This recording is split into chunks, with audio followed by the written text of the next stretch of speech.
गेल्या 2-3 वर्षापासून महाराष्ट्रामध्ये मराठा आरक्षणाचा प्रश्न फार ऐरणीवर आलेला आहे आणि त्याचं नेतृत्व मनोज जरांगे पाटील यांनी केलेलं आहे. तर त्यांच्या आंदोलनादरम्यान तुम्ही कुठेच दिसले नाहीत. कुठे होते तुम्ही? राजकारणाकरता म्हणा किंवा समाजकारणाकरता म्हणा, प्रत्येक जातीय द्वेषाने भरलं गेलेले आहे. म्हणजे आज लोक आडनाव पाहून हॉटेलमध्ये जायचं का ते ठरवतात. कळत न कळत महाराष्ट्रातील सगळ्या वाचाळवीर नेत्यांनी आणि सगळ्यांनी हे भान राखलं पाहिजे की अरे तुमच्या खांद्यावरती कोणीतरी बंदूक ठेवून अशा पद्धतीचा अजेंडा घडवून तर आणला जात नाहीये ना.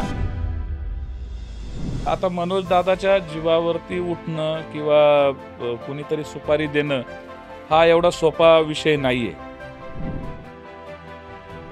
नाही, आजच्या घडीला तर राजकारणामधले कुठलीही व्यक्ती, नॉट ओन्ली धनंजय मुंडे, परंतु कुठलीही व्यक्ती अशा पद्धतीने आपलं करिअर किंवा हे असं डावावरती लावू शकत नाही.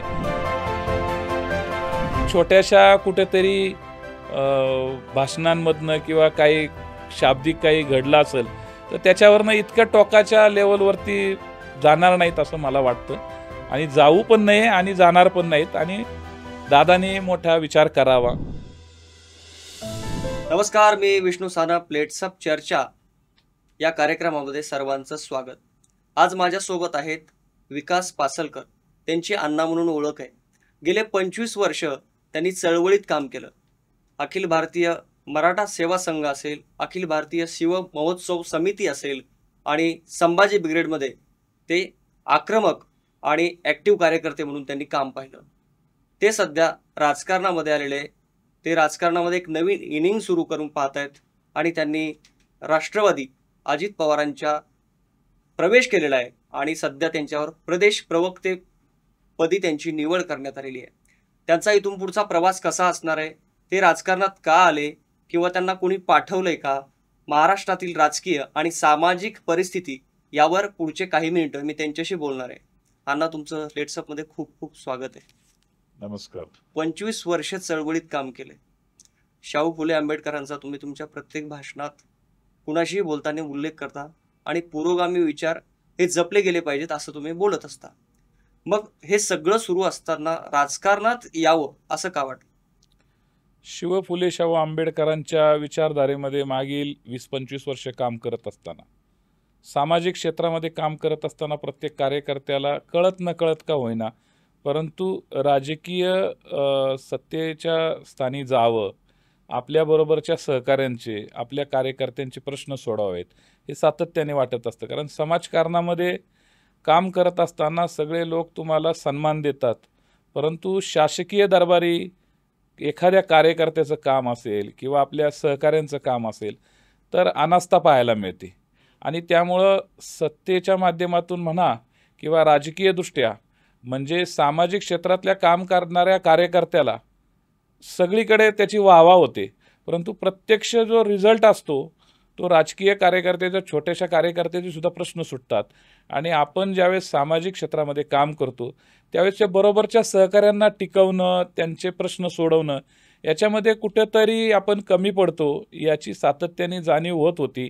सामाजिक क्षेत्रातून आम्ही ज्या क्षेत्रामध्ये काम करत होतो त्या सामाजिक संघटनेमधून काम करत असताना महाराष्ट्राच्या राजकीय क्षेत्रामध्ये आपली संघटना त्यामध्ये सामील होईल आणि महाराष्ट्राच्या राजकारणाबरोबर महाराष्ट्राच्या सत्तेच्या समीकरणामध्ये आपला काहीतरी वाटा असेल अशी ही कायम स्वतःच्या मनाला एक खुणगाड बांधलेली होती.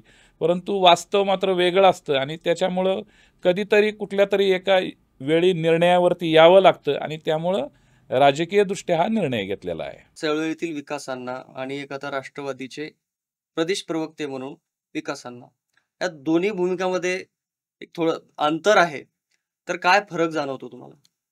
नाही, मला आज तरी काही फरक जाणवत नाहीये, कारण मी चळवळीतील कार्यकर्त्यांवरती प्रचंड प्रेम करणारा कार्यकर्ता आहे. मी महाराष्ट्राच्या कानाकोपऱ्याबरोबर देशाच्या कानाकोपऱ्यामधल्या कार्यकर्त्यांबरोबर माझं अत्यंत चांगलं बॉन्डिंग आहे आणि त्यामुळं चळवळीतील कार्यकर्त्यांबरोबर जो स्नेहाचा प्रेमाचा जो संबंध आहे तो सातत्याने राहणारच. राजकीय क्षेत्रामध्ये जे कार्यकर्ते आहेत त्यांच्याशी अगोदरच्याच बऱ्यापैकी सर्वच पक्षांच्या कार्यकर्त्यांबरोबर एक सामाजिक क्षेत्रामध्ये काम करत असल्यामुळं त्यांच्याबरोबर एक चांगले जिव्हाळ्याचे संबंध होतेच. आता इथून पुढच्या काळामध्ये त्यांच्याबरोबर जात असताना एवढं काही अडचणी येत नाही आहेत, परंतु शेवटी राजकीय काही प्रोटोकॉल असतात ते पाळावे लागतात. त्यामुळं त्याच्यामध्ये एक थोडीशी दरी असते. प्रोटोकॉल पाळावा लागतो. तुम्हाला संयमाने त्या ठिकाणी आपली भूमिका घ्यावी लागते आणि सामाजिक कार्यकर्ता असल्यामुळं एक बिनधास्त जे वावरणं असतं ते राहत असतं त्याच्यामुळं. परंतु सामाजिक कार्यकर्ते, चळवळीतील कार्यकर्ते आणि राजकीय प्रवाहामध्ये असणारे कार्यकर्ते, मित्र, सहकारी किंवा नेते याच्यामध्ये थोडंसं अंतर आहे, बस. बाकी काय. कसा झाला तुमचा प्रवास? म्हणजे अजितदादांनी तुम्हाला ऑफर दिली होती की तुम्ही अजितदादांकडे गेले होते? नाही, काय होतं की शेवटी सामाजिक कार्यकर्त्याचं काम करत असताना सामाजिक कार्यकर्ता ज्यावेळेस मंत्रालयाच्या माध्यमातून किंवा अनेक सामाजिक प्रश्नांवरती ज्यावेळेस नेते मंडळींकडे जाणं होतं त्यावेळेसचे सभोवतालचे जे मित्रमंडळी असतात किंवा काही मार्गदर्शक सहकारी असतात ते सातत्याने त्यांची अनेकांची इच्छा होती, गेल्या अनेक वर्षापासून कार्यकर्त्यांच्या बरोबर सहकाऱ्यांची इच्छा होती आणि मार्गदर्शकांची सुद्धा इच्छा होती की ॲक्टिव्ह पॉलिटिक्समध्ये आपण सहभागी झालं पाहिजे. परंतु या निमित्ताने मंत्रालयाच्या माध्यमातून सत्तेमध्ये असणाऱ्या पक्षामध्ये आता उपमुख्यमंत्री माननीय अजितदादांकडं वेगवेगळ्या सामाजिक कामानिमित्त जाण्यामुळं दादांची एक जवळीक वाढली आणि त्याच वेळेस काही सहकाऱ्यांनी, काही मार्गदर्शकांनी दादांना सुचवलं की दादा विकास पासलकर हे चांगलं काम करणारं व्यक्तिमत्व आहे, त्यांना आपण राज्याच्या राजकीय याच्यामध्ये महाराष्ट्राच्या राजकारणामध्ये चांगली संधी दिली तर ते पक्षाचं चांगलं काम करू शकतील. त्यामुळे दादांनी क्षणाचाही विलंब न लावता त्या ठिकाणी माझ्यासारख्या कार्यकर्त्यावरती विश्वास दाखवला आणि माझ्यामध्ये चांगलं कॅलिबर त्यांना वाटलं असेल त्यामुळे त्यांनी लागलीच निर्णय घेतला आणि त्यांनी लगेच मला महाराष्ट्राच्या प्रदेश प्रवक्तेपदावरती संधी दिली. त्यामुळं असं कुठलं नियोजन नव्हतं किंवा काही नव्हतं, परंतु एक दादांचा पूर्वीपासूनचा स्वभाव माहिती होता आणि म्हणून मग दादांकडे जाताना आपलं जे काम आहे ते काम सांगायचं आणि सामाजिक प्रश्न सोडवण्यासाठी प्रयत्न करायचा. त्यामुळं त्यांना एक माहिती होतं की हा कार्यकर्ता समाजाचे चांगले प्रश्न घेऊन येतो, तो सोडवण्याची तळमळ आहे आणि विशेषतः प्रत्येक माध्यमामध्ये याच्याकडे पाहिल्यानंतर हा संयमाने प्रश्न हाताळतो. त्यामुळं त्यांनी योग्य त्या ठिकाणी माझी लगेच त्यांनी नियुक्ती केली, त्यांनी संधी दिली मला. ते त्यांच्या कामाचा तो एक जो प्रकार आहे तो भावला मला की त्याच्यामध्ये कुठेही वेळ न लावता त्या ठिकाणी मला त्यांनी संधी दिली.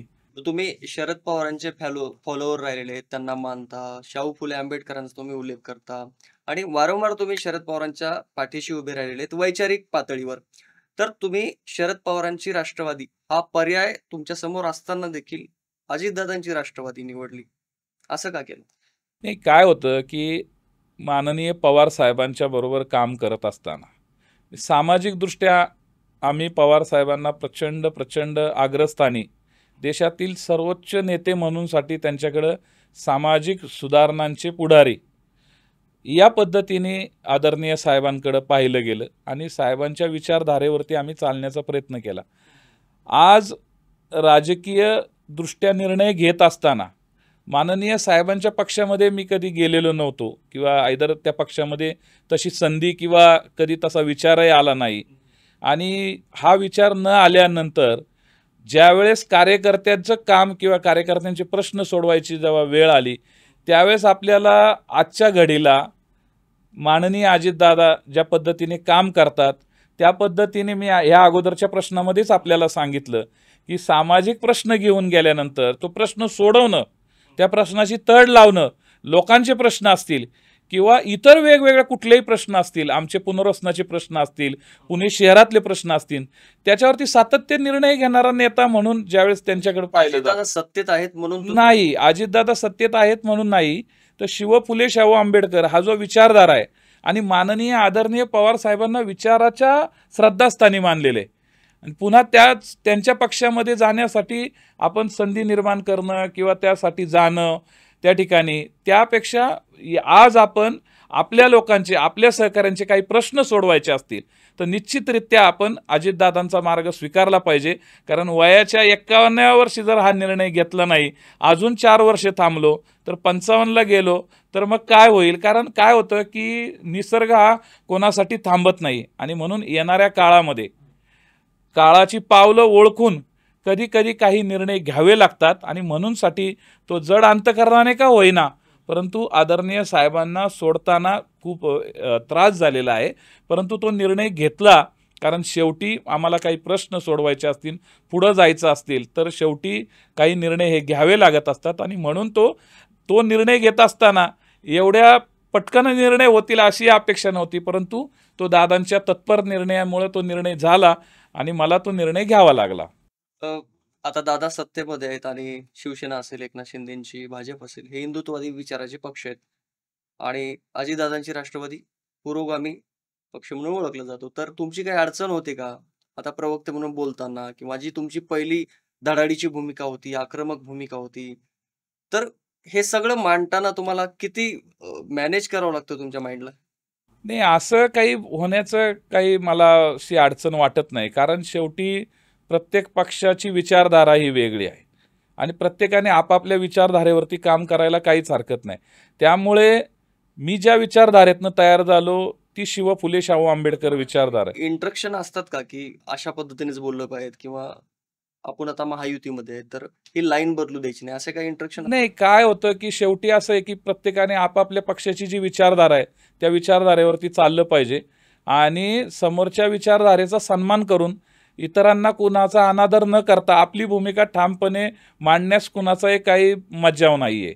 त्याच्यामुळं मला तसं काही वाटत नाही आहे. कारण शेवटी असं आहे की आपण ज्या महाराष्ट्रामध्ये जन्माला आलो, ज्या महाराष्ट्रामध्ये ज्या महान विभूतींनी या राज्याच्या, या राष्ट्राच्या उभारणीकरता ज्यांनी काम केले, तीच विचारधारा आहे आणि त्या विचारधारेवरती बोलण्यापासून आपल्याला कोणी परावृत्त करू शकत नाही.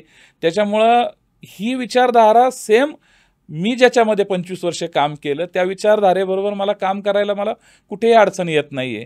प्रवेश झाल्यानंतर दादांनी काय सूचना केल्या तुम्हाला की आपल्याला पक्षाची काय जबाबदारी तुमच्याकडे असणार आणि काय सूचना केलेल्या?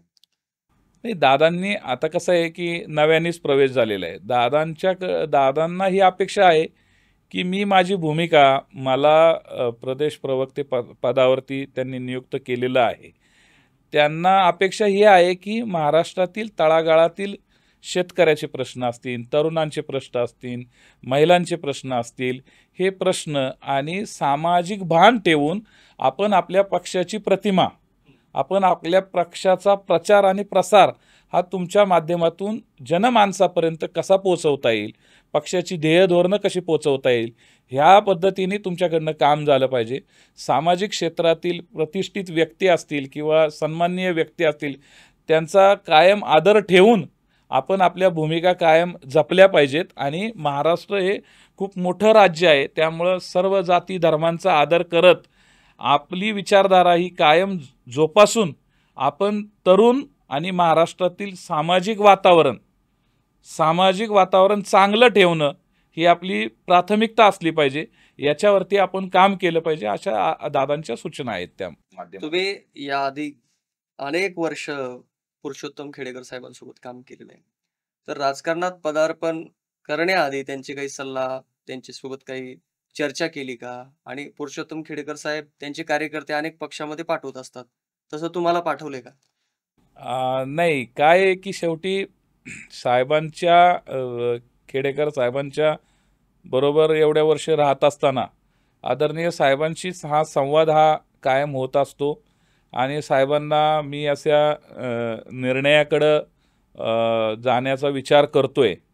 तर त्यावेळेस साहेबांनी सांगितलं की ठीक आहे, आता योग्य वेळ आहे, योग्य वेळी योग्य निर्णय घेतले पाहिजेत. खरं तर खूप उशीर झालेला आहे, परंतु तरीसुद्धा आता निर्णय घेताय तर घ्या. उशीर झाला असं म्हणाले ते. हां, म्हणजे तसा उशीर झालेला आहे. म्हणजे आम्ही हे निर्णय कदाचित 8-10 वर्षापूर्वीच घ्यायला हवा होता.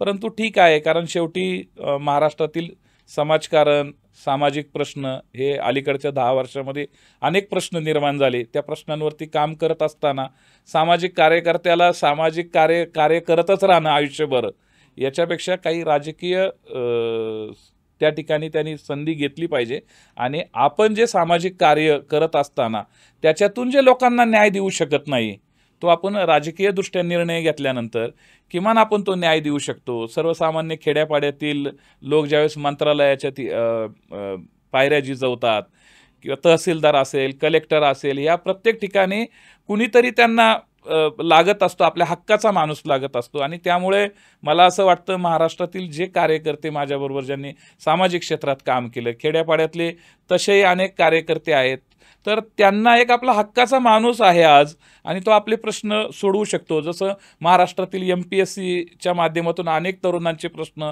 सोडवण्यासाठी आम्ही पुढाकार घेतलेला आहे. त्यांना एक विश्वासाचा विकास पासलकर त्या ठिकाणी आपले आहेत आणि ते प्रश्न माननीय दादांसमोर मांडतील, माननीय शिंदे साहेबांसमोर मांडतील, माननीय फडणवीस साहेबांसमोर मांडतील, असा एक त्यांचा एक आशावाद आहे आणि तो फलद्रूप करण्यासाठी मी निश्चितरित्या प्रयत्न करणार आहे. तुम्ही याआधी अनेक आक्रमक भूमिका घेतल्या आहेत. भांडारकर तोडफोड प्रकरण असेल किंवा अनेक ठिकाणी पुतळा बसवणं असेल, पुतळा काढणं असेल किंवा अशा अनेक आक्रमक ज्या काही कारवाया केलेल्या आहेत, संभाजी ब्रिगेड असेल किंवा मराठा सेवा संघाच्या माध्यमातून. तर गेल्या 2-3 वर्षापासून महाराष्ट्रामध्ये मराठा आरक्षणाचा प्रश्न फार ऐरणीवर आलेला आहे आणि त्याचं नेतृत्व मनोज जरांगे पाटील यांनी केलेलं आहे. तर त्यांच्या आंदोलनादरम्यान तुम्ही कुठेच दिसले नाहीत. कुठे होते तुम्ही? नाही, मनोज दादांचं आंदोलन आंतरवली सराटीपासून सुरू झालं आणि मराठा समाजाच्या आरक्षणासाठी ज्यांनी ज्यांनी आजपर्यंत काम केलं त्या सर्व नेतृत्वाच्या पाठीमागे आम्ही कायम राहिलो. सुरुवातीच्या कालखंडामध्ये आम्ही 8-10 वर्षापूर्वी आरक्षणाच्या मागणीसाठी स्वतः रस्त्यावरती उतरलो, अनेक आंदोलनं केली, अनेक वेळा त्यामध्ये आम्हाला अटक झाली, आमच्यावरती गुन्हे दाखल झाले. परंतु आज एका टप्प्यावरती आल्यानंतर जे जे नेतृत्व करतात त्या नेतृत्वाच्या पाठीमागे आपण उभं राहिलं पाहिजे. त्याच्यामुळं आंदोलनाच्या फोकसमध्ये राहण्यापेक्षा आंदोलनाच्या पाठीमागे राहून आंदोलनकर्ते किंवा आंदोलनाचं जे नेतृत्व करतात त्यांना सपोर्ट करणं ही भूमिका कायम राहिलेली आहे. त्यामुळं मनोजदादाच्या आंदोलनामध्ये ॲक्टिव्हली जरी आम्ही समोर मीडिया फेसच्या समोर आलो नसलो तरी मनोजदादांच्या आंदोलनाच्या पाठीमागे राहून मनोजदादांना जेवढं सहकार्य आमच्याकडनं होणं अपेक्षित होतं त्या पद्धतीने मुंबईचं आंदोलन असेल किंवा फक्त प्रत्यक्ष रणांगणावरती किंवा प्रत्यक्ष त्या उपोषण स्थळावरती जाणं किंवा त्यामध्ये कमी अधिक प्रमाणात असू शकतं, परंतु 100% त्यांच्या आरक्षणाच्या आंदोलनाला हा मॉरल सपोर्ट किंवा पडद्यामागची भूमिका किंवा जे काही पडेल ते काम करण्याचं योग्य ती जबाबदारी उचललेली होती. अण्णा, सध्या महाराष्ट्रामध्ये एक सामाजिक स्वास्थ्य बिघडलेलं पाहायला मिळतंय आपल्याला. ओबीसी मराठा समाजाच्या पुढे उभे ठाकलेत आणि हे चित्र मराठवाड्यात प्रकर्षाने जाणवतं. याकडे तुम्ही कसं पाहता? नाही, हे अत्यंत महाराष्ट्राला कमीपणा आणणारी गोष्ट आहे. कारण ज्या महाराष्ट्राने अनेक समाज सुधारकांचा हा महाराष्ट्र आहे आणि इथल्या समाज सुधारकांनी कायम हे जपलेलं आहे की इथली जी बहुजन समाजाची जी शृंखला आहे, इथले 18 पगड जाती, 12 बलुतेदार, गावखेड्यामध्ये राहणारा हा समाज, हा गावचा पाटील जरी असला तरी तिथला लोहार असेल, कुंभार असेल, सुतार असेल, सर्वांना बरोबर घेऊन जाणारी ही समाज व्यवस्था होती. परंतु अलीकडं काय झालं आहे माहिती आहे का, राजकारणाकरता म्हणा किंवा समाजकारणाकरता म्हणा, प्रत्येक जातीय द्वेषाने भरलं गेलेलं आहे. म्हणजे आज लोक आडनाव पाहून हॉटेलमध्ये जायचं का ते ठरवतात. आणि पूर्वी शाळेमध्ये किंवा कॉलेजमध्ये आम्ही कधी असे मित्र, माझा मुल्ला हैदर मित्र आहे किंवा एखादा तिकडचा आमचा रामजी सुतारे किंवा असे कधी जात किंवा धर्म पाहून आम्ही शाळा कॉलेजेसमध्ये कधी शिकलो नाही. आणि मराठा सेवा संघाच्या विचारधारेमध्ये सुद्धा आमच्याबरोबर सगळे 18 पगड जातीचे सगळे लोक आमचे पदाधिकारी कितीतरी होते. परंतु महाराष्ट्रात असं वातावरण नव्हतं. महाराष्ट्रात आता असे काही वाचाळवीर निर्माण झालेले आहेत आणि त्यामुळं महाराष्ट्रातलं वातावरण बिघडत चाललेलं आहे. आणि आरक्षणाच्या पार्श्वभूमीवरती परंतु सुद्धा खूप वातावरण ओबीसी विरुद्ध मराठा हे वातावरण तयार झालेले आहे. हे वातावरण आपल्याला महाराष्ट्राला निश्चितरित्या परवडणार नाही. म्हणून मी दोन्ही बाजूच्या पुढाऱ्यांना, दोन्ही बाजूच्या समाज घटकातील प्रमुख पदाधिकाऱ्यांना हीच विनंती करेल आपल्या माध्यमातून की आपल्याला जो लढा लढायचा आहे तो लढा आपण निश्चितरित्या लढा. हे राज्य, हा देश कायद्यावरती चालतो. कायद्याच्या ठिकाणी तुम्हाला जे काही मागण्याचा अधिकार आहे ती त्या ठिकाणी मागितलं पाहिजे. परंतु एकमेकाच्या जातीचा या ठिकाणी उद्रेक करणं, लाखोल्या वाहणं, शिव्या देणं हे काय महाराष्ट्राचे संस्कार नाहीत किंवा ही महाराष्ट्राची संस्कृती सुद्धा नाही. कळत न कळत महाराष्ट्रातील सगळ्या वाचाळवीर नेत्यांनी आणि सगळ्यांनी हे भान राखलं पाहिजे की अरे तुमच्या खांद्यावरती कोणीतरी बंदूक ठेवून अशा पद्धतीचा अजेंडा घडवून तर आणला जात नाही आहे ना.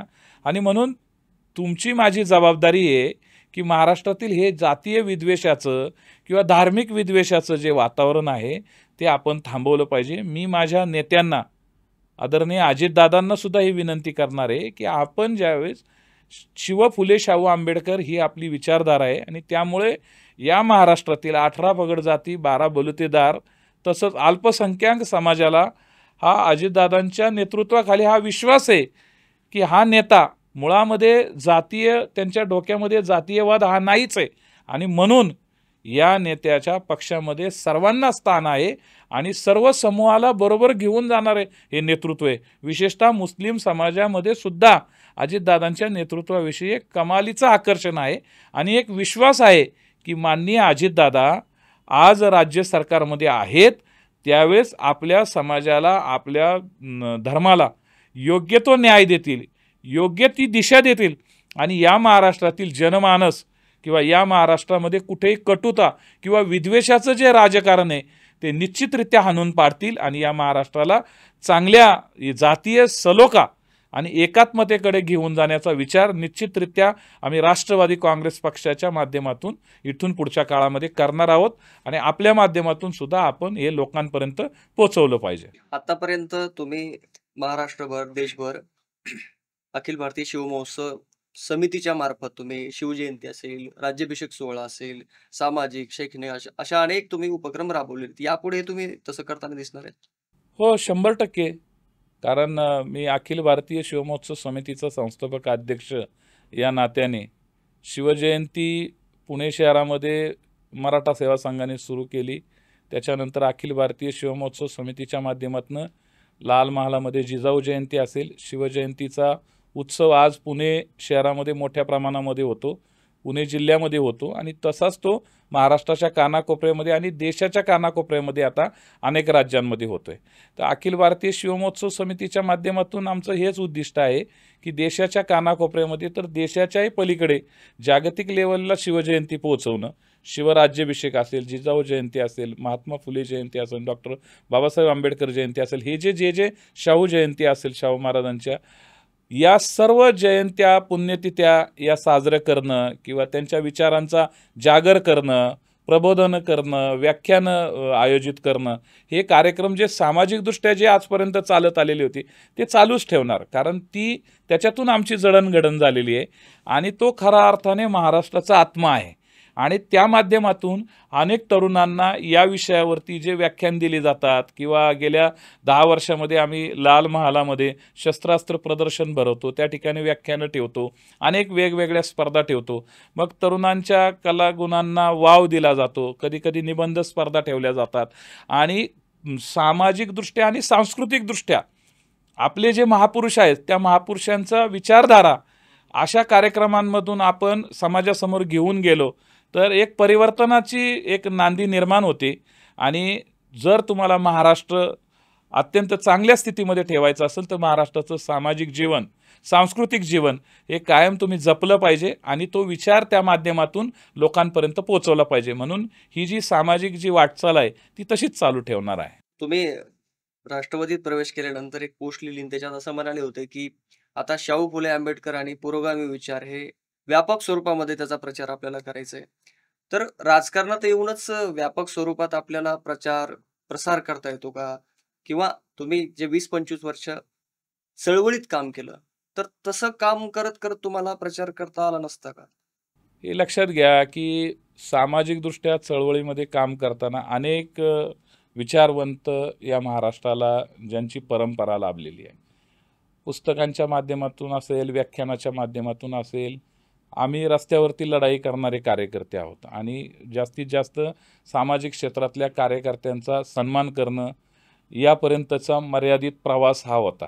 परंतु आज जर मला एखादं शाहू महाराजांचं स्मारक असेल, छत्रपती शिवरायांचं स्मारक असेल, महात्मा ज्योतिबा फुलेंचा एखादा विचार असेल, सावित्रीबाई फुलेंचं एखादं कार्य पुढं मोठं करायचं असेल किंवा राष्ट्रमाता जिजाऊंच्या विचारधारेसाठी आज तुम्ही रायगडचाच विषय घेतलात, तर आज रायगडसाठी 600 कोटीचा अहवाल तयार करत असताना कोल्हापूरचे छत्रपती संभाजीराजे यांच्या मागे लागून आम्ही राज्य सरकारच्या मागे लागलो. छत्रपती कोल्हापूर संभाजीराजे हे राज्यसभेचे खासदार होते. राजघराण्याचा छत्रपती शिवाजी महाराजांचा वारसा होता. ॲक्टिव्ह पॉलिटिक्समध्ये आल्यानंतर राज्यसभेवरती खासदार झाल्यानंतर 600 कोटी रुपये ते रायगडाला घेऊन जाऊ शकले आणि रायगडाचा राज्याभिषेक हा मोठ्या प्रमाणावरती आज साजरा होताना आपण पाहतोय. हे कळत नकळत सत्तेची संधी मिळाल्यामुळं त्या माध्यमातून ते तेवढं काम करू शकले.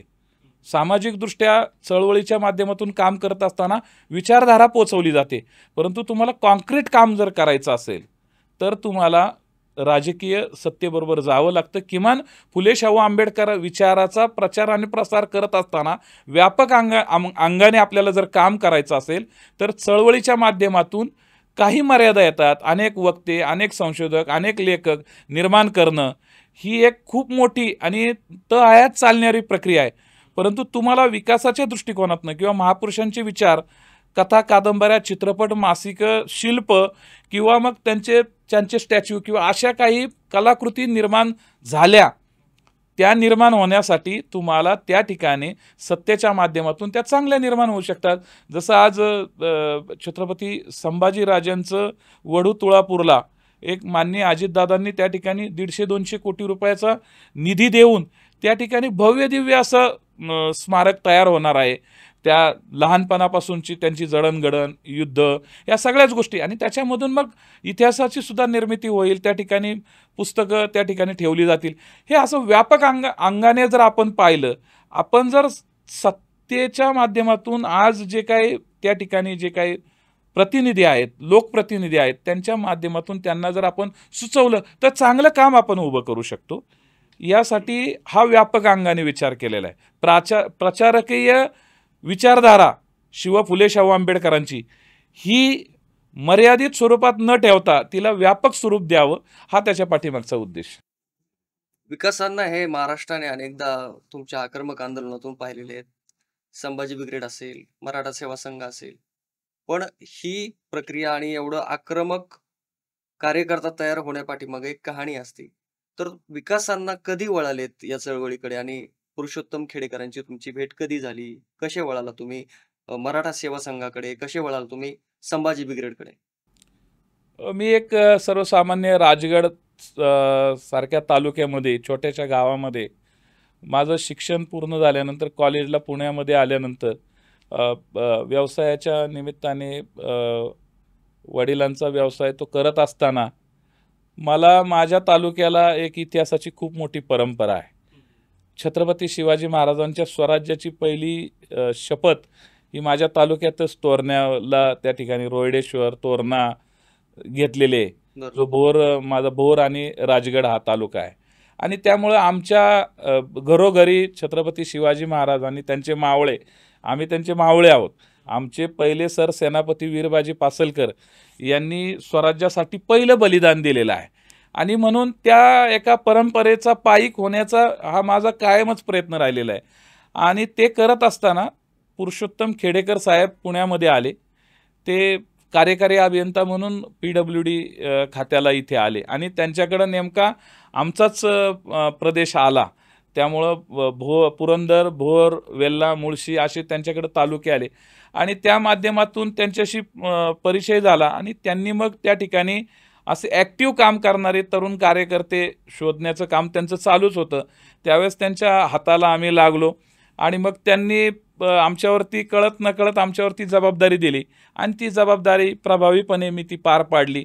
माझ्यावरती त्यांनी पुणे जिल्हा संभाजी ब्रिगेडचं अध्यक्षपद दिलं.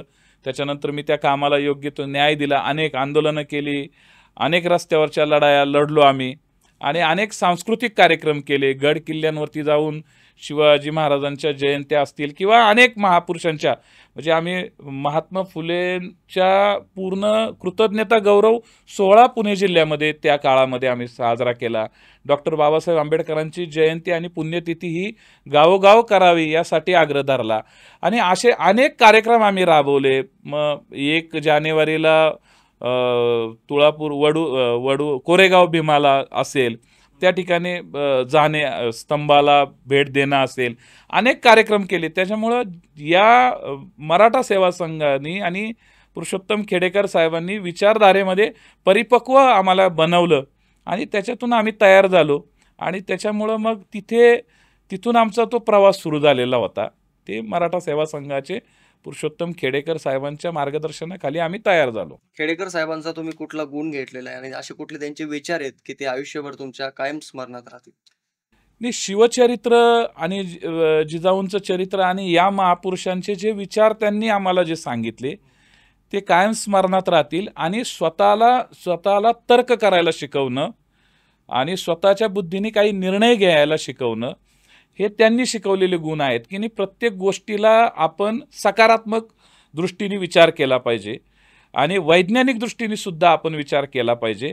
आपण आपल्या मेंदूवरती एखाद्याने समोरच्याने आपल्याला एखादी गोष्ट सांगितली म्हणून ती तशीच स्वीकारायची, हा तुमच्या बुद्धीवरती चढलेला गंज आहे.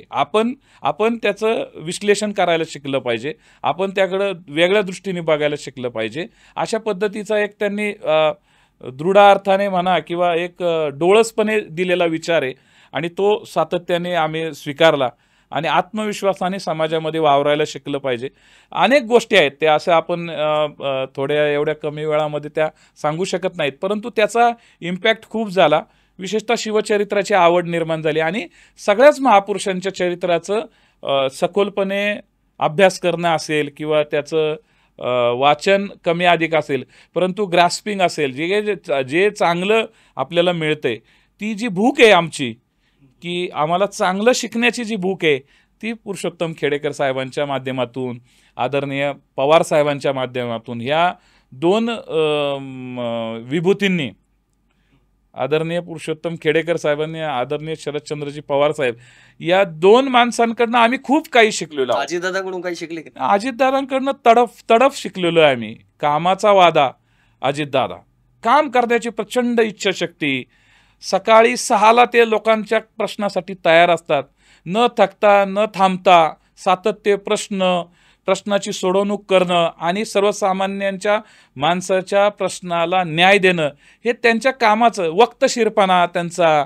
नीटनेटकेपणा आणि प्रचंड म्हणजे एक प्रचंड ऊर्जावान व्यक्तिमत्व, आणि हे जे आहे ना हे त्यांच्याकडनं शिकलो. त्याच्यामुळं मला असं वाटतं महाराष्ट्रातील अनेक नवीन कार्यकर्त्यांना मी हे सुचवू पाहतो की दादा सकाळी ज्या पद्धतीने लवकर कामाला लागतात, ती जरी प्रत्येक कार्यकर्त्याने आपल्यामध्ये ती गुणग्राहकता आणली ना तरी सुद्धा खूप काही त्याच्या व्यक्तिगत आयुष्यामध्ये खूप फायदा होऊ शकतो त्याला. कारण आजकाल काय होतं की जीवनशैली बदललेली आहे. लोक रात्री उशिरापर्यंत जागतात आणि सकाळी आरंभशुरासारखं 10 वाजता 11 वाजता उठतात. तर जे मी पाहिलं एकूणच पवार कुटुंबामध्ये हे खूप शिस्तप्रिय कुटुंब आहे. खूप प्रचंड काम करतात आणि सकाळी लवकर उठून लोकांचे प्रश्न सोडवतात. ही एकमेव देशामधले फॅमिली असेल की ते सकाळी लवकर उठून, माननीय पवारसाहेब असेल, माननीय अजितदादा असतील, सर्वच लोक त्यांच्या कुटुंबामधले. म्हणून मी असं म्हणेल की बाबा जसं छत्रपती शिवाजी महाराज आणि संभाजी महाराज यांच्या संदर्भामध्ये जाणता राजा आणि छत्रपती संभाजीराजे, युवराज संभाजीराजे ज्यांनी एवढं काम केलं, वय वर्षाचं 32 वर्षाचं आयुष्य मिळालं संभाजीराजांना, 52 वर्षाचं आयुष्य शिवाजीराजांना मिळालं, पण त्यांच्या कार्यकाळामध्ये जे काम केलं त्याचा कळत नकळत इम्पॅक्ट मला इथं पाहायला मिळतो. आणि फुले शाहू आंबेडकरांमध्ये जो शाहू महाराजांपासून महात्मा फुले आणि डॉक्टर बाबासाहेब आंबेडकर यांच्या विचारांचा पगडा मला आदरणीय पवार साहेबांमध्ये आणि दादांमध्ये वक्तशीरपणा, जे लोकांचं जे काम आहे ते करण्यासाठी जी त्यांची वृत्ती आहे, जे ते त्यांचं तुम्हाला आवडले ते आवडलेलं ते आहे. आवडले.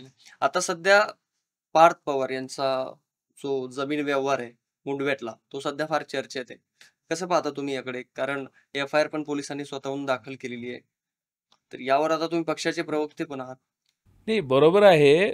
हा विषय, त्यांची एक कंपनी आहे. त्या कंपनीच्या अगोदर 20 वर्षापूर्वी त्या जमिनीचा व्यवहार ज्या कोणी महिला आहेत, त्यांचं नाव आहे मला कल्पना नाही आहे, परंतु त्यांनी केलेला आहे. आणि त्या व्यवहारामध्ये कालच राज्याचे उपमुख्यमंत्री अजितदादांनी त्यांची भूमिका स्पष्ट केलेली आहे.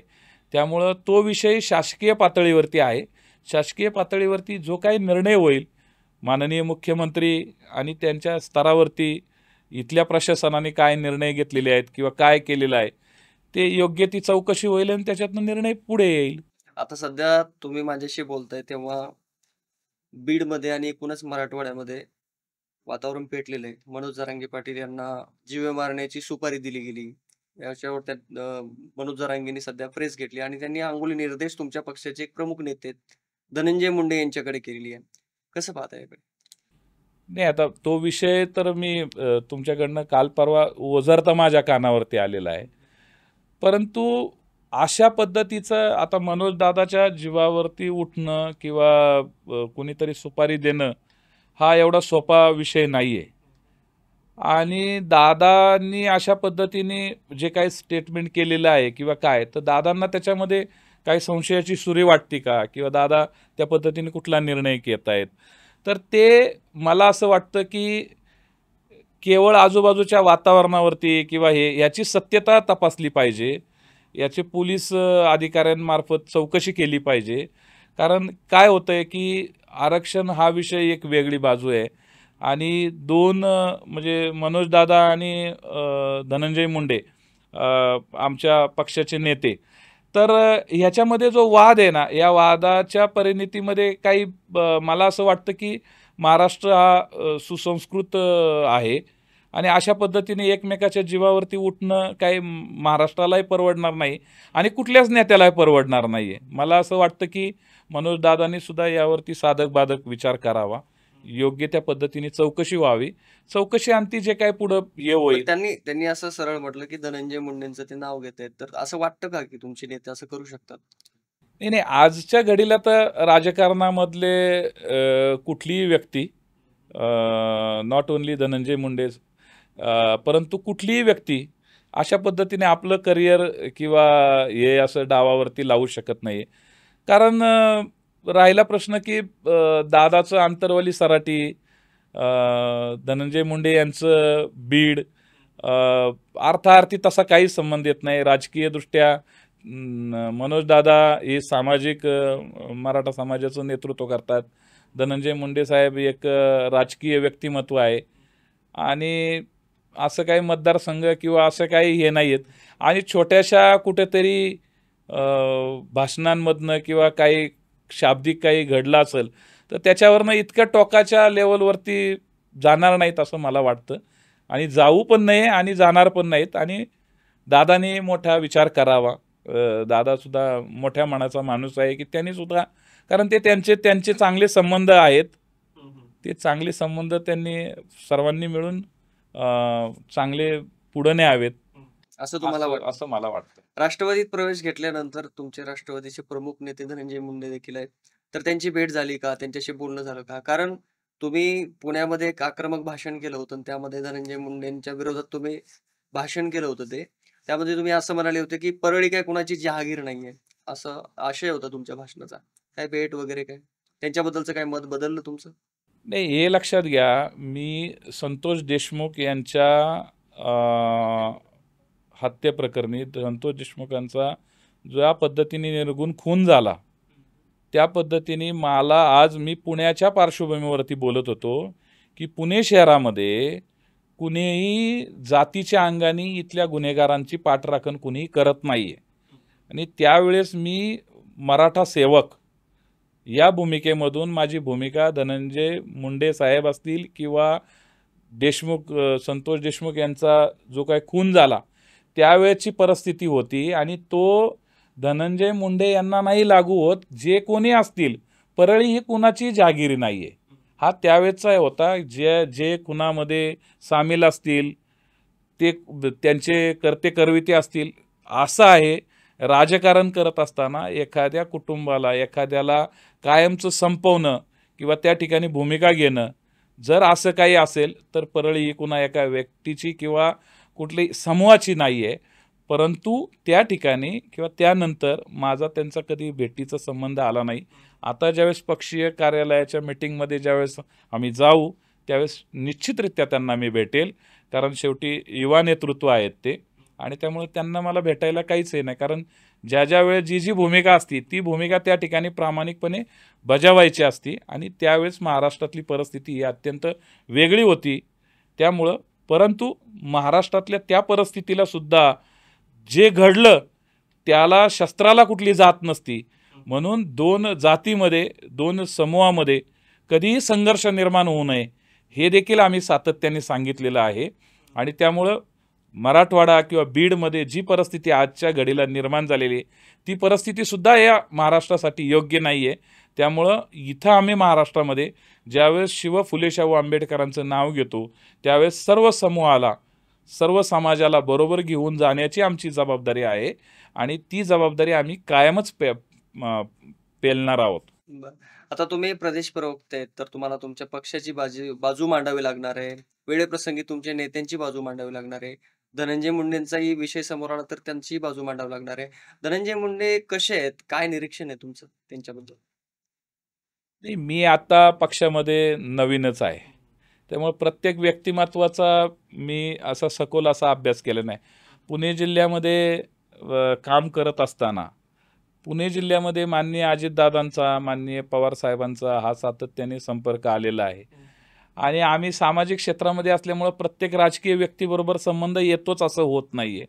परंतु एक धडाडीचा नेता म्हणून त्यांची विशेषतः मागील काळामध्ये जे विधान परिषदेमध्ये ते जेव्हा त्यांना अध्यक्ष बनवलं होतं त्यांची आक्रमक भाषणं, विरोधी पक्षनेते तर त्यावेळेस ते जे विरोधी पक्षनेता म्हणून त्यांनी जे सभागृहामध्ये त्यांनी जी बाजू आपली मांडली ती अत्यंत चांगली बाजू होती. अत्यंत त्यांची भाषणं ऐकावीशी वाटत होती किंवा ती ऐकली सुद्धा आहेत आणि त्यामुळं एक आक्रमक नेतृत्व, त्यामुळं त्यांच्यावरती पवार कुटुंबांनी दाखवलेला विश्वास माननीय साहेबांनी, माननीय दादांनी आणि त्यांनी त्यांना दिलेली संधी आणि त्या संधीचं केलेलं त्यांनी सोनं हे मी पाहिलेलं आहे. त्याच्यामुळं प्रत्यक्ष जो संबंध आहे त्यांच्याशी खूप काही आलेलं नाही आहे.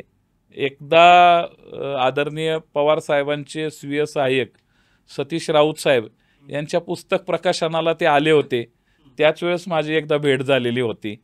त्यानंतर त्यांची माझी कधी भेट झालेली नाही. त्यामुळं आता ज्यावेळेस भेट होईल त्यावेळेस मी त्यांच्याशी निश्चितरित्या त्यांच्या व्यक्तिमत्वाबद्दलचं किंवा ते सगळं जाणून घेईन, समजून घेईल. पण मला जेवढं व्यक्तिमत्व माहिती आहे की ते एक विधान परिषदेचे विरोधी पक्ष नेता म्हणून ज्यावेळेस ते काम करत होते त्यावेळेस त्यांची जी भाषणं होती किंवा जे तुम्हाला आवडलेली आहेत आणि त्यांनी प्रखर विरोधी पक्ष नेत्याची जी भूमिका बजावली ती सुद्धा अत्यंत योग्य होती. आता पार्थ पवारांची तुमची एवढ्यात काही भेट झाली किंवा याच्या आधी भेट झाली?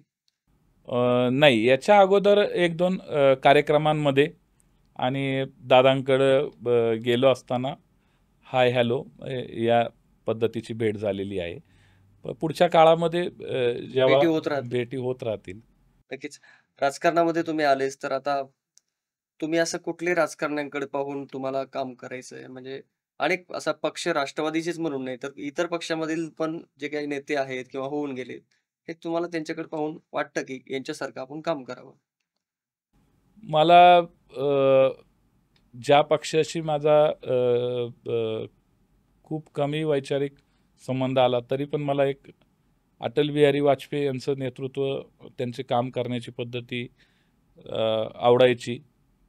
त्याचबरोबर आदरणीय पवारसाहेब त्यांचं व्यक्तिमत्व, विलासराव देशमुख साहेबांचं व्यक्तिमत्व, स्वर्गीय गोपीनाथ मुंडे साहेबांचं व्यक्तिमत्व RR पाटील साहेबांचं व्यक्तिमत्व, ही अशी जी व्यक्तिमत्व आहेत की ज्यांनी खरोखर एक महाराष्ट्रासाठी खूप वेगळ्या पद्धतीचं काम केलेलं आहे. आणि आता चालू वर्तमान स्थितीमध्ये नितीन गडकरी साहेबांचं कामसुद्धा चांगलं आहे. आणि त्यामुळे आत्ता जर पाहिलं तर महाराष्ट्रातील सध्याच्या घडीला 2 नेते मला प्रामुख्याने जाणवतात. त्याच्यामध्ये एक अजितदादांचं जे काम करण्याची जी तडफ आहे, प्रश्न मार्गी लावण्याची जी कॅपॅसिटी आहे, ती आजच्या घडीला खूप मोठ्या लेवलवरचं, म्हणजे अजितदादांची प्रतिमा ही लार्जर दॅन आहे खरं तर. पण काय झालंय की मीडियाच्या माध्यमातून एखादा नेता खरोखर एवढे तास काम करत असेल तर त्याच्यावरती रकाने आले पाहिजे, त्याचं चांगलं गुणगान झालं पाहिजे. कारण त्यांनी केलेल्या कामाला त्यांना जर थोडं पाठबळ मिळालं तर तो अजून स्पीडनी काम करू शकतो. तसंच सध्याच्या घडीला देवेंद्र फडणवीस साहेबसुद्धा खूप चांगलं काम करतायत. राज्याच्या काही निर्णय असतील किंवा जास्तीत जास्त वेळ देऊन, तर हे जे नेते आहेत ह्या नेत्यांकडं सध्याच्या वर्तमान स्थितीमधले हे नेते आहेत की यांच्याकडं पाहून काम करावंसं वाटतं. परंतु पूर्वीच्या काळामधले अटल बिहारीजी वाजपेयी आणि पवारसाहेब ही खूप वेगळी माणसं आहेत की त्यांच्याकडं, आणि मी जसं सांगितलं तुम्हाला की स्वर्गीय मुंडे साहेब असतील, स्वर्गीय विलासराव देशमुख साहेब असतील, स्वर्गीय RR आबा असतील. कारण RR आबांचा एक चेहरा होता महाराष्ट्रामध्ये, सर्वसामान्य माणूस प्रतिबिंब म्हणून RR आबांकडे पाहत होतं. विलासरावांची एक वेगळी काम करण्याची शैली होती. विलासरावांनी कधी कुठल्या पक्षातला किंवा अजात शत्रू होते विलासराव. गोपीनाथ मुंडे साहेबांची भाषणाची एक वेगळी तारीफ होती. गोपीनाथ मुंडे साहेबांनी या महाराष्ट्रामध्ये सोशल इंजिनिअरिंग खूप चांगल्यापणे प्रभावीपणे राबवलं, आणि म्हणून ही अशी माणसं खूप वेगळी होती. आणि म्हणून ह्या माणसांचं व्यक्तिमत्व किंवा यांच्या व्यक्तिरेखेकडे बघून आपल्याला काहीतरी महाराष्ट्रासाठी करावंसं वाटतं. त्यावेळेस आदरणीय पवारसाहेब, आणि तडप कामाची म्हटलं तर आदरणीय अजितदादा, आणि कमी वयामध्ये राज्याचे मुख्यमंत्री म्हणून देवेंद्र फडणवीस साहेब जे काम करतायत ते मला आवडतं. आता गेल्या 25 वर्षापासून तुम्ही चळवळीत काम करतात, आणि राजकारणी मंडळी फार चाणाक्ष असते. चळवळीत आक्रमक काम करणारा एखादा कार्यकर्ता असेल तर ते लगेच त्यांच्या नजरेत भरतो. तर या 25 वर्षामध्ये तुम्हाला अशी कुठल्या पक्षाकडून, नेत्याकडून ऑफर? नाही, ऑफर तर अनेकशा आल्या, परंतु आज आता असं म्हणजे सांगणं योग्य अयोग्य हे ठरवणं खूप कठीण जातं आहे. परंतु त्याच्यातल्या 2-3 गोष्टी सांगू शकतो मी आत्ता जसं नाव घेतलं की स्वर्गीय गोपीनाथ मुंडे साहेब 2013-2014च्या महाराष्ट्रामध्ये आणि देशामध्ये लोकसभेच्या निवडणुका लागलेल्या होत्या. त्यावेळेस ते आमच्याकडे आलेले होते आणि त्यांनी आम्हाला काही आश्वासन, ऑफर देऊ केलेल्या होत्या. परंतु आम्ही काय होत्या ऑफर? ऑफर अशा होत्या की तुम्हाला विधान परिषदेमध्ये आम्ही संधी देऊ, तुम्ही आमच्याबरोबर लोक आलेत तर आम्हाला हे आवडेल, अशा पद्धतीची संधी होती. परंतु ती आम्ही नम्रपणे नाकारली त्यावेळेस, आणि आम्ही विचारधारेबरोबर राहू, आणि त्यामुळं आम्ही ती संधी नाकारली. त्याच्यानंतर अजून काही संध्या आल्या वेगवेगळ्या, ज्या सगळ्याच आपल्यासमोर इथं डिस्क्लोज करणं योग्य नाही होणार. परंतु BJPचे आजचे केंद्रीय मंत्री असतील त्यांच्याकडनं सुद्धा आम्हाला, कोण केंद्रीय मंत्री? त्या काळामध्ये पियुष गोयल साहेब होते. पियुष गोयल साहेबांकडनं सुद्धा असेच एक चांगले किंवा तुम्ही आमच्याबरोबर काम करा, ते आम्हाला संधी आली होती. परंतु आम्ही आमची मराठा सेवा संघाचं आमचं जे वैचारिक जी जडणघडण आहे त्याच्यामध्ये काम करणं, आणि त्याच्यातून राज्याच्या सत्तेमध्ये आम्ही आमचे आमदार तयार करू, आम्ही आमचे तालुका पंचायत समिती, आम्ही आमचे जिल्हा परिषद, नगरसेवक, अशा सर्वच क्षेत्रामध्ये महाराष्ट्राच्या समाजकारणामधून राजकारणामध्ये येण्याचा प्रवास आमचा होईल, असं आम्ही त्यावेळेस ठरवलेलं होतं, आणि त्या पद्धतीने आमची वाटचाल चालू होती. त्यामुळे आम्ही विचारधारेला महत्त्व दिलं. आता शेवटचा प्रश्न, अजितदादांनी तुम्हाला काय शब्द दिला आणि तुमची राजकीय महत्वाकांक्षा काय? हे लक्षात घ्या की मी आत्ताच सांगितलं की माझं कार्यक्षेत्र हे महाराष्ट्र आहे. माझं कार्यक्षेत्र देशभर सुद्धा मला काम करायला आवडेल. त्यामुळं दादा हे अत्यंत हुशार नेतृत्व आहे. दादा ज्याची जेवढी कॅपॅसिटी आहे, जो जितकं काम करेल तेवढी संधी देतील त्याला. त्याच्यामुळं मी काहीतरी महत्त्वाकांक्षा ठेवून दादांकडे आलोय असं बिलकुल नाही आहे. दादांसारखा एक नेता आहे की जो पुढे महाराष्ट्राला पुढे घेऊन जाण्याची त्यांची कॅपॅसिटी आहे आणि मग त्यांच्याबरोबर काम करायचं, आपल्या विचारधारेबरोबर काम करायचं. ते योग्य वेळी योग्य निर्णय घेतील, दिशा ठरवतील, वेळेवरती निर्णय घेतील. वेळेवरती निर्णय घेण्यामध्ये त्यांचा हातखंडा आहे. त्याच्यामुळं आपण फक्त काम करायचं, प्रामाणिकरित्या काम करायचं. त्यांचा विचार आणि पक्षाचा विचार हा जनमानसापर्यंत पोहोचवणं आणि पक्षाची उंची आणि पक्षाला चांगलं वातावरण निर्माण करणं, महाराष्ट्रात काम करणं, देश पातळीवरती काम करायला सांगितलं तर देश पातळीवरती काम करणं. दादा जो आदेश देतील त्या पद्धतीने, त्या लेवलवरती अत्यंत चांगल्या पद्धतीने पक्षाची भूमिका जनमानसापर्यंत आणि महाराष्ट्रातील तरुण असतील, शेतकरी असतील, सर्व लोकांसाठी काम करणं, प्रामाणिक काम करणं हाच एक उद्देश राहील. धन्यवाद अण्णा, तुम्ही आमच्याशी बातचीत केली. तुमच्या पुढील राजकीय वाटचालीसाठी खूप खूप शुभेच्छा. धन्यवाद. सोशल मीडियाच्या भाऊ गर्दीत विश्वासार्हतेने चकाकणारे नाव म्हणजे लेट्सअप मराठी. सगळ्यांना, सगळ्या नागरिकांना ती स्पीच, ती लेट्सअप वरील मुलाखती म्हणजे विचारांचा खजिना. त्यानंतरच्या निवडणुकीमध्ये मला सोडून गेले. बातम्या केवळ वस्तुस्थिती सांगणाऱ्या, न प्रोपगंडा, फक्त जनतेचा अजेंडा. क्योंकि आने वाला कल जाने वाला है, जाने वाला कल आने वाला है. राजकारण, मनोरंजन असो की क्रीडा क्षेत्र, महाराष्ट्राची स्पंदने संवेदनशीलतेने टिपणारे माध्यम म्हणजे लेट्सअप मराठी. जगासोबत एक पाऊल पुढे राहण्यासाठी लेट्सअपचे ॲप, सोशल मीडिया आणि वेबसाईट सोबत कनेक्टेड रहा.